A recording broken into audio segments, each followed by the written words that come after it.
بسم اللہ الرحمن الرحیم۔ دیکھتی آنکھوں اور سنتے کانوں کو محمود مان کا آداب۔ عزیز طلباء، اپنی اس ویڈیو میں ہم 9th جماعت کی اردو کی درسی کتاب کا سبق نمبر 3 پڑھنا سیکھیں گے۔ تو شروع کرتے ہیں سبق نمبر 3 اسوہ حسنہ کے پارٹ 2 کی ریڈنگ۔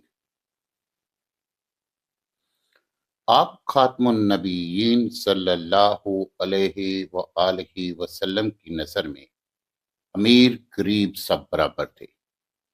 قبیلہ مخزوم کی ایک عورت چوری کے جرم میں گرفتار ہوئی۔ لوگوں نے حضرت اسامہ رضی اللہ تعالی عنہ سے، جن کو آپ خاتم النبیین صلی اللہ علیہ وآلہ وصحبہ وسلم بہت چاہتے تھے، سفارش کرائی۔ حضور خاتم النبیین صلی اللہ علیہ وآلہ وصحبہ وسلم نے سب سے فرمایا، تم سے پہلے کی قومیں اس لیے برباد ہو گئی، جب کوئی بڑا آدمی جرم کرتا تو اس کو چھوڑ دیتے، اور جب معمولی آدمی جرم کرتا تو وہ سزا پاتا۔ خدا کی قسم، اگر محمد رسول اللہ صلی اللہ علیہ وآلہ وصحبہ وسلم کی بیٹی بھی چوری کرتی تو اس کے بھی ہاتھ کاٹے جاتے۔ حضرت انس رضی اللہ تعالی عنہ کہتے ہیں کہ میں نے 10 برس آپ خاتم النبیین صلی اللہ علیہ وآلہ وصحبہ وسلم کی خدمت میں گزارے، مگر آپ خاتم النبیین صلی اللہ علیہ وآلہ وسلم نے کبھی ڈانٹا نہ مارا، نہ یہ پوچھا کہ تم نے یہ کام کیوں کیا اور یہ کیوں نہ کیا۔ آپ خاتم النبیین صلی اللہ علیہ وآلہ وصحبہ وسلم نے تمام عمر کبھی کسی کو نہیں ڈانٹا، اور یہ کیا عجیب بات ہے کہ ایک فوج کا جرنیل جس نے مسلسل 9 برس لڑائیوں میں گزارے اور جس نے کبھی لڑائی کے میدان سے منہ نہیں موڑا، اپنے دشمن پر کبھی تلوار نہیں اٹھائی اور نہ اپنے ہاتھ سے کسی پر وار کیا، احد کے میدان میں جب ہر طرف سے آپ خاتم النبیین صلی اللہ علیہ وآلہ وصحبہ وسلم پر پتھروں، تیروں اور تلواروں کی بارش ہو رہی تھی، آپ خاتم النبیین صلی اللہ علیہ وصحبہ وسلم اپنی جگہ کھڑے تھے اور جانثار دائیں بائیں کٹ کٹ کر گر رہے تھے۔ اسی طرح حنین کی لڑائی میں اکثر مسلمان غازیوں کے پاؤں اکھڑ چکے تھے۔ حضور خاتم النبیین صلی اللہ علیہ وآلہ وصحبہ وسلم پہاڑ کی طرح اپنی جگہ کھڑے تھے۔ صحابہ رضی اللہ تعالی عنہم کہتے ہیں، لڑائی کے اکثر مارکوں میں آپ خاتم النبیین صلی اللہ علیہ وآلہ وصحبہ وسلم وہاں ہوتے تھے جہاں بڑے بڑے بہادر کھڑا ہونا اپنی شجاعت کا آخری کارنامہ سمجھتے تھے، مگر ایسے خوفناک مقاموں میں رہ کر بھی دشمن پر ہاتھ نہیں اٹھاتے تھے۔ سالہ سال کی ناکامی کی تکلیفوں کے بعد بھی کبھی مایوسی نے آپ خاتم النبیین صلی اللہ علیہ وآلہ وصحبہ وسلم کے دل میں راہ نہ پائی، اور آخر وہ دن آیا جب آپ خاتم النبیین صلی اللہ علیہ وآلہ وسلم اکیلے سارے عرب پر چھا گئے۔ مکے کی تکلیفوں سے گھبرا کر ایک صحابی نے درخواست کی، یا رسول اللہ، آپ ہم لوگوں کے لیے کیوں مدد کی دعا نہیں فرماتے؟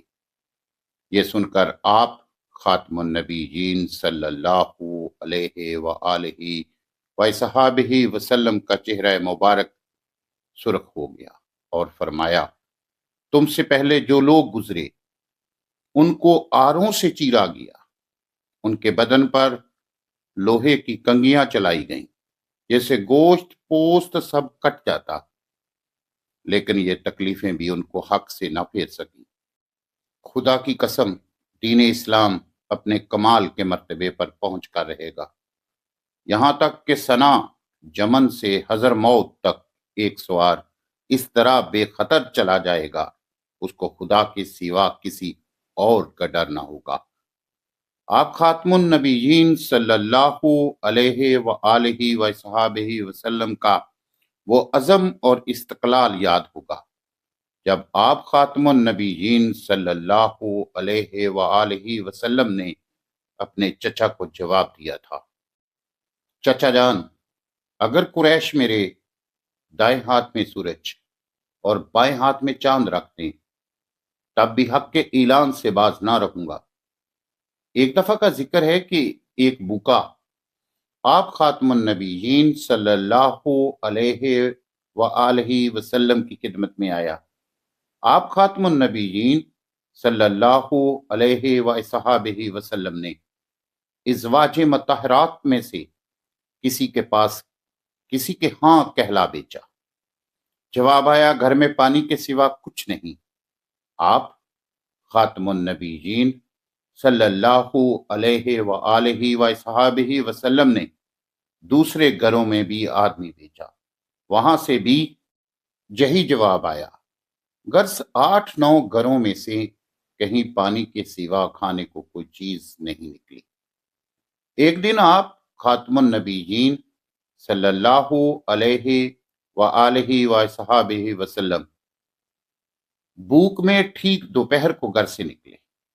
راستے میں حضرت ابو بکر اور حضرت عمر رضی اللہ تعالی عنہما ملے۔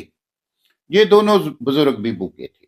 آپ خاتم النبیین صلی اللہ علیہ وآلہ وصحابہ وسلم ان کو لے کر حضرت ابو ایوب انصاری رضی اللہ تعالی عنہ کے گھر آئے۔ ان کو خبر ہوئی تو وہ دوڑے آئے اور باغ سے جا کر کھجوروں کا ایک خوشہ توڑ لائے اور سامنے رکھ دیا۔ اس کے بعد ایک بکری ذبح کی اور کھانا تیار کیا اور سامنے لا کر رکھا۔ حضرت خاتم النبیین صلی اللہ علیہ وآلہ وصحابہ وسلم نے ایک روٹی پر تھوڑا سا گوشت رکھ کر فرمایا، یہ فاطمہ رضی اللہ تعالی عنہا کہ جہاں بجواؤ، اس کو کئی دن سے کھانا نصیب نہیں ہوا۔ حضرت خاتم النبیین صلی اللہ علیہ وآلہ وصحابہ وسلم نے جب وفات پائی تو حالت یہ تھی کہ آپ خاتم النبیین صلی اللہ علیہ وآلہ وصحابہ وسلم کی جو پر ایک یہودی کے پاس گروی تھی۔ جن کپڑوں میں وفات ہوئی ان میں اوپر تلے پیوند لگے ہوئے تھے۔ مزاج مبارک میں سادگی بہت تھی، کھانے پینے، اوڑھنے، اٹھنے، بیٹھنے، کسی چیز میں تکلف پسند نہ تھا۔ جو سامنے آ جاتا کھا لیتے، پہننے کے لیے موٹا جوتا جو مل جاتا اس کو پہن لیتے، زمین پر، چٹائی پر، فرش پر جہاں جگہ ملتی بیٹھ جاتے، خدا کی نعمتوں سے جائز طور پر فائدہ اٹھاتے۔ جائز طور پر فائدہ اٹھانے کی اجازت آپ خاتم النبیین صلی اللہ علیہ وآلہ وصحابہ وسلم نے ضرور دی، لیکن تن پروری اور عیش نہ اپنے لیے پسند فرمایا نہ عام مسلمانوں کے لیے۔ صفائی کا خاص خیال رکھتا۔ ایک شخص کو میلے کپڑے پہنے دیکھا تو فرمایا کہ اس سے اتنا نہیں ہوتا کہ کپڑے دھو لیا کرے۔ گفتگو ٹھہر ٹھہر کر فرماتے تھے، ایک ایک فکرہ الگ ہوتا، کسی کی بات کاٹ کر گفتگو نہ فرماتے، جو بات پسند ہوتی اس کو ٹال دیتے، جو بات ناپسند ہوتی اس کو ٹال دیتے، زیادہ تر چپ رہتے اور بے ضرورت گفتگو نہ فرماتے۔ ہنسی آتی تو مسکرا دیتے، دنیا سے بے رغبتی کو باوجود آپ خاتم النبیین صلی اللہ علیہ وآلہ وسلم کو خشک مزاجی اور روکھا پن پسند نہ تھا، کبھی کبھی دلچسپی کی باتیں فرماتے۔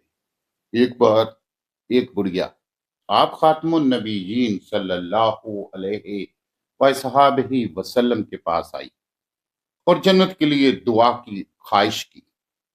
آپ خاتم النبیین صلی اللہ علیہ وآلہ وآلہ وسلم نے فرمایا کہ بڑھیا جنت میں نہ جائیں گی۔ اس کو بہت رنج ہوا، روتی ہوئی واپس چلے گئی۔ آپ خاتم النبیین صلی اللہ علیہ وآلہ وآلہ وسلم نے لوگوں سے کہا، اس سے کہہ دو کہ بڑھیا جنت میں نہ جائیں گی، جوان ہو کر جائیں گی۔ آپ صلی اللہ علیہ وآلہ وآلہ وسلم ہر لحظہ ہر لمحہ خدا کی یاد میں لگے رہتے، اٹھتے بیٹھتے چلتے پھرتے غرض ہر وقت اس کی خوشی کی تلاش رہتی، اور ہر حالت میں دل اور زبان سے اللہ کی یاد جاری رہتی۔ رات کا بڑا حصہ خدا کی یاد میں بسر ہوتا، کبھی پوری رات نماز میں کھڑے رہتے اور بڑی بڑی صورتیں پڑھتے۔ آپ صلی اللہ علیہ وآلہ وآلہ وسلم اللہ تعالیٰ کے بڑے پیغمبر تھے، پھر بھی فرمایا کرتے تھے، مجھے کچھ نہیں معلوم کہ میرے اوپر کیا گزرے گی۔ ایک صحابی رضی اللہ تعالیٰ عنہ کا بیان ہے کہ ایک بار حضور صلی اللہ علیہ وآلہ وآلہ وسلم کی خدمت میں حاضر ہوا، دیکھا تو آپ صلی اللہ علیہ وآلہ وآلہ وسلم نماز پڑھ رہے ہیں، آنکھوں سے آنسو جاری ہیں، اور روتے روتے اس قدر ہچکیاں بند گئی تھیں کہ معلوم ہو رہا تھا کہ چکی چل رہی ہے یا ہانڈی ابل رہی ہے۔ عزیز طلباء، آخری دو لائنیں جو ہیں میرے پاس کتاب جو ہے اس میں مٹی ہوئی ہیں، اس وجہ سے اس کی ریڈنگ آپ خود سے کریں گے۔ اب ہم اس سبق میں آنے والے مشکل الفاظ کو دہراتے ہیں اور ان کے معنی سیکھتے ہیں۔ پہلا لفظ ہے ازواج مطہرات، معنی ہے پاک بیویاں، مراد رسول اللہ صلی اللہ علیہ وآلہ وسلم کی بیویاں۔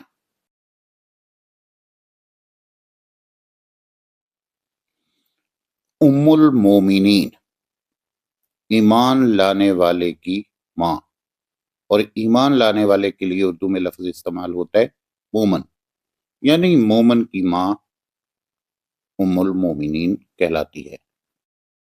نیکسٹ لفظ ہے امکان بھر۔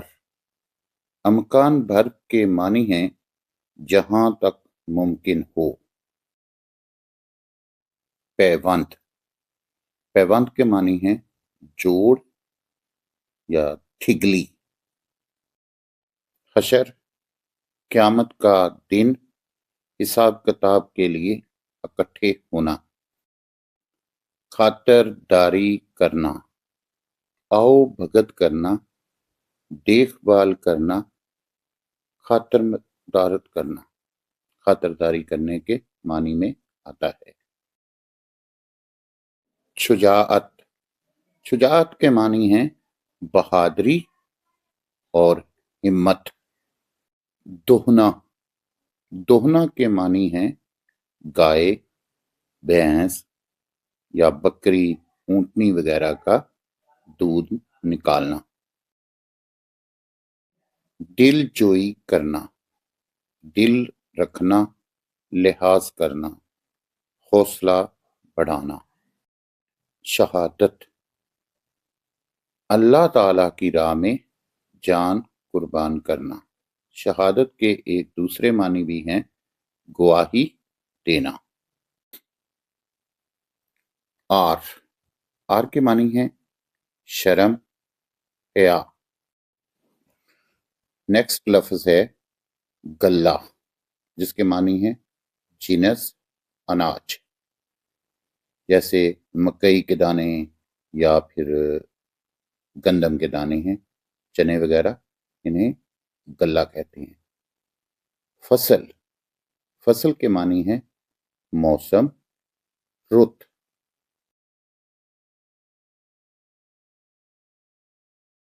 گانٹھ لگانا یا گانٹھنا، معنی ہے اس کے مرمت کرنا، جوڑ لگانا۔ گروی رکھنا، گروی رکھنا کا معنی ہے کسی چیز کو رہن رکھنا اور اس کی قیمت کے مطابق کوئی چیز استعمال کے لیے حاصل کرنا، پیسے لینا وغیرہ۔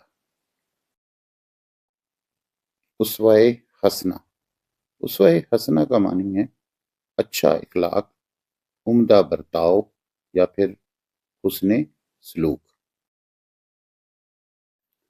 عزیز طلباء، اس طرح سے 9th جماعت کی درسی کتاب کے تیسرا سبق اسوہ حسنہ کی تدریس اور مشکل الفاظ کے معنی جاننے کا عمل مکمل ہوا۔ امید کرتا ہوں کہ میری یہ ویڈیو آپ کے لیے ضرور فائدہ مند ہوگی۔ اپنی کمنٹس میں اپنی رائے کا اظہار ضرور کریں، لیکن شائستگی کے ساتھ۔ اجازت چاہتا ہوں۔ اللہ حامی و ناصر۔